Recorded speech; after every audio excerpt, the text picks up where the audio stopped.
natural gardening in all its glory right there. Unreal. I gotta get him.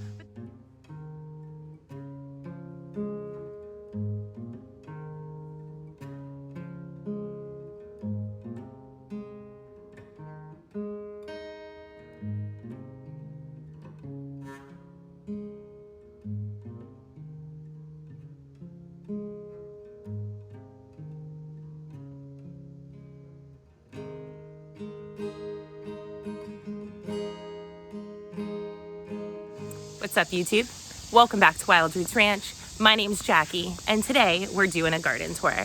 We are located in Northeast Florida, growing zone 9A, and it's the beginning of July. For the most part, our growing season is actually over, and now is the time that we get ready to start planting all of our second wave of summer crops into our fall crops. Our last frost date is not until sometime in December, and that's if it even frosts. Sometimes we can get as far into January or February before we have to worry about anything.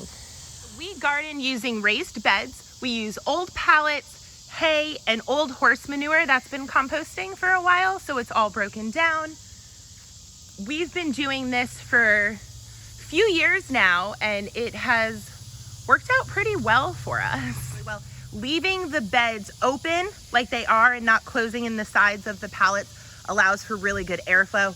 For being in a place called the Sunshine State, it rains a lot here. And with the heat and the humidity and all of the extra rain, your plants can get really sick really fast. And we find that allowing the roots to breathe has made quite a difference. It is only fitting that our first bed be daddle peppers. These are a local pepper. So if you're from this area, you are well versed in everything daddle. They are a very big part of the cuisine here. You can use them to make jams and hot sauces. You can even take them and just throw them in a little bit of white vinegar and make daddle vinegar. If you are not familiar with daddle peppers, they look like this. They're crinkly, they're spicy. They have the same heat level, I would say, as a habanero. They're green until they ripen to orange, and sometimes they'll get like a dark purple streak down the side, but definitely their own distinct flavor, a little bit more citrusy, a little bit more tropical. In this bed, we've got some cherry tomatoes. We're growing two varieties. We have blueberries and sun golds. For the most part, our tomatoes are actually holding out pretty well. Tomatoes will drop their blossoms at about 90 to 95 degrees. So what I've been doing every morning is coming out and kind of giving this trellis a little shake. And I think it's working because they are still setting fruit.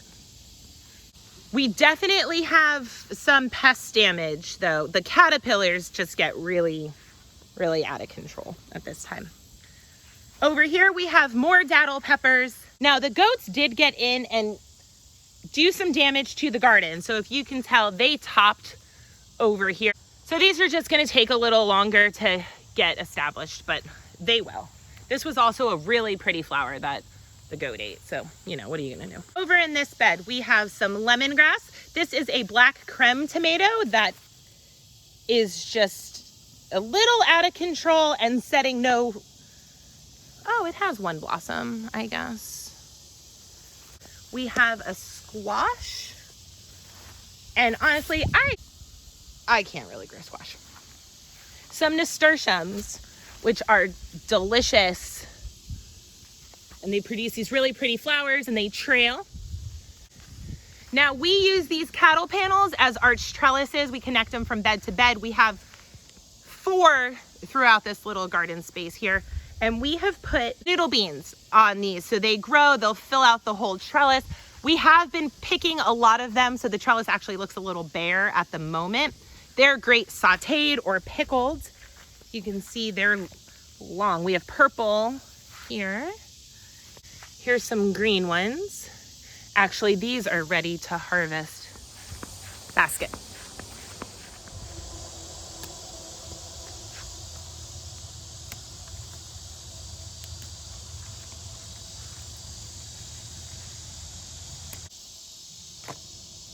Over in this bed, we've got some green onions. I just got the green onions from the store that still had the root attached to them and popped them in. And they've been growing ever since. All of our beds actually have them in there. This is Vietnamese spinach. This stuff is great eaten raw or sauteed. It has a very buttery flavor to it. It's very heat tolerant. We have a few more plants over here. We've got ourselves a marigold. This is just a regular bush bean, a green bean. I've actually never grown green beans before, so I'm pretty excited to see how those do. We have some Cuban oregano, my little coyote. The end of the bed over here, this is Okinawa spinach. This stuff, if you can see, look at that purple color. It's a little thicker of a leaf than like the Vietnamese spinach is. This is definitely thinner. We had tomatoes in here. That's what this bamboo trellis is for. We just took them out though. They were just really, they come to an end. Over here we have lemon balm. This stuff is great. It smells just like lemon heads, the candy. I keep cutting that back. You can dry it out and it will just keep reproducing. We've got mint over here. And then on this end is cucamelons. These are sometimes referred to as Mexican sour gherkins. To me, they kind of taste like if you had a cucumber lemon water as a little fruit. Over here, we had tomatoes going along this trellis. And as you can see, I've got some ripe ones. So we're gonna pick these as well.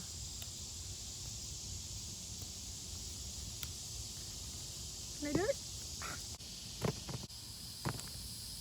We had planted zinnias in here, but as you can tell, these caterpillars have just gotten to everything. I've got some mint that I was trying to save. It was in a pot and not doing well, and it's actually doing okay in here. Put some Malabar spinach on that side and some, you see this? This stuff is that will just great. Take a hold of the trellis and really just cover the whole thing and fill it out. Malabar spinach is not actually spinach, and it has a thicker leaf and it has the mucilage in it, which is what okra has that makes it kind of slimy. They're really good if you cook them down like how you would cook greens. Also produce these really cool purple berries, and that's what the seed is. Birds love them, but you can use them to dye food, which we've never done. So I'm pretty excited to do that as like a natural food dye. Other side in through here, I actually put some stackby little pumpkins that I'm hoping will kind of grow up this trellis and cover that. We've got some lantana in my little shoe pot here. It's pretty. And then it is called a bat face. Look at that. I'm hoping you can tell what it looks like because they're just so cool. The purple's the face, the red's the ears. Our cucumbers, they're crazy. Using the cattle panels like this to grow everything vertically has made a huge difference in our garden. The pests are not near as bad. For years we've been doing it, and it was a game changer when we started doing it. But it's almost completely full. Now they're definitely starting to come to an end.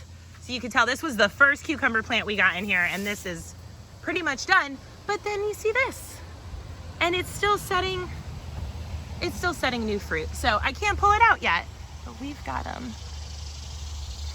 Anyway. Look at these. We're gonna actually harvest that. And this one. And that one's ready.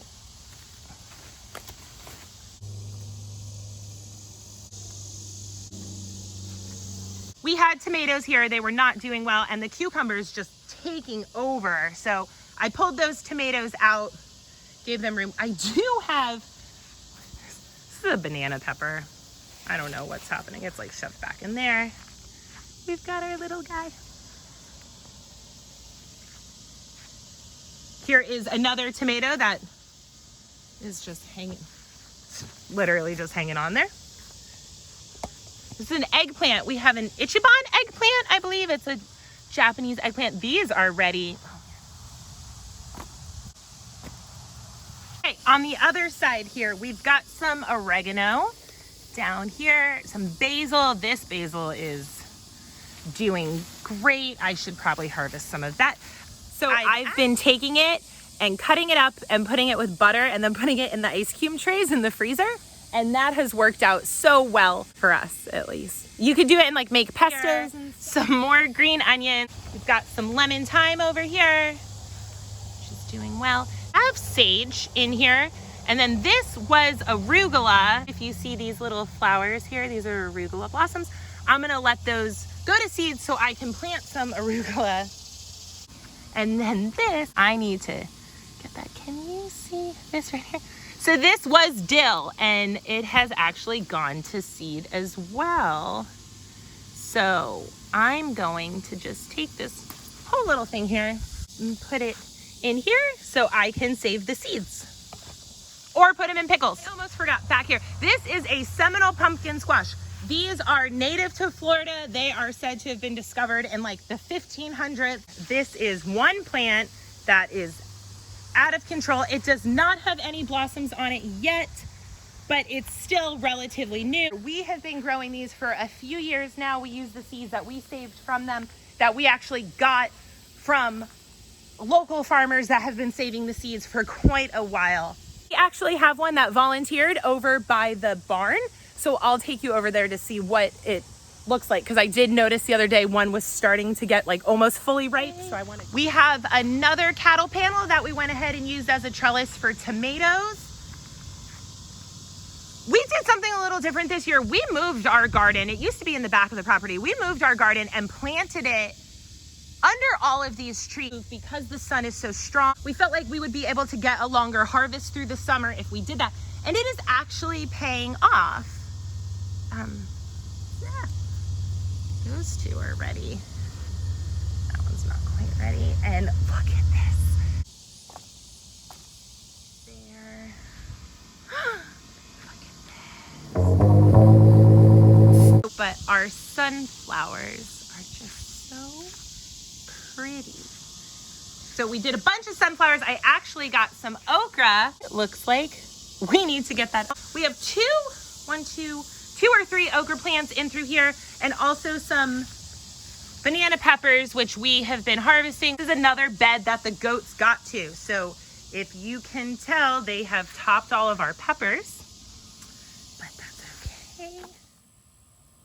We've got some Everglades tomatoes here. We came across them at a local nursery. These are going to do really well here. I'm very excited. Here we have more sunflowers. We've got sweet potatoes in here, which is another thing the goats went in and ate all the leaves off of, which I kind of don't blame them because they're really good. It's not like the leaves are really good to eat. And they're in the shapes of hearts, which are super cute. These are all growing back though. The sweet potatoes will be fine. It happens. This right here, another goat tragedy, but it is coming back. This is a blue Java ice cream banana tree. I was so excited about it when I found it, and as soon as I brought it home, the goats ate it. So, but it's coming back, so it's okay. Here we have some lavender. Now this is a sweet daddle pepper. Daddles come in hot and sweet. The sweet ones, when they are fully ripe, will be red. This is another sweet daddle that is just pretty much gone. And we've got some zinnias.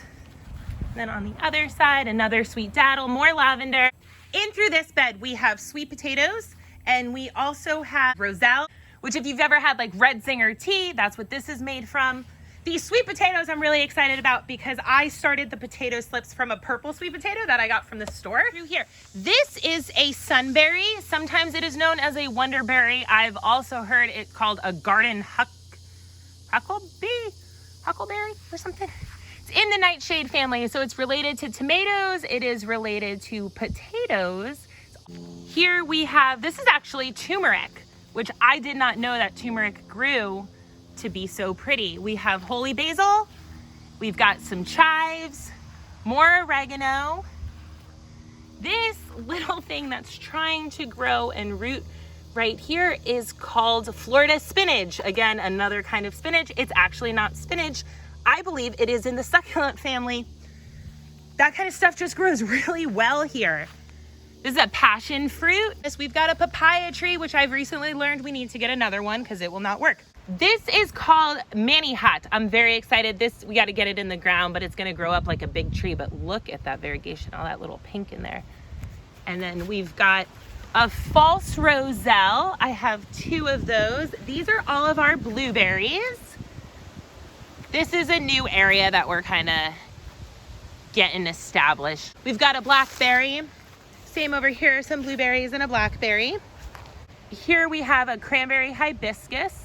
So that should grow up and be really nice and tall. And our plan is to put another cattle panel arch trellis right here. And I have some flowers that I want to plant going up it. So we are actually going to go on a little walk, and I'm going to take you over to where that Seminole pumpkin volunteer. Now the grass is pretty high around it, but I will show you. Here's a blossom.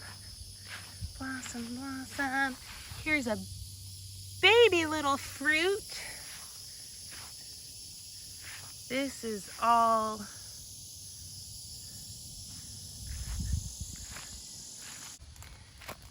so this is what they look like. I'm gonna need some scissors. I had a few more over there that were almost ripe, but not quite, so I'm gonna let them sit a little longer.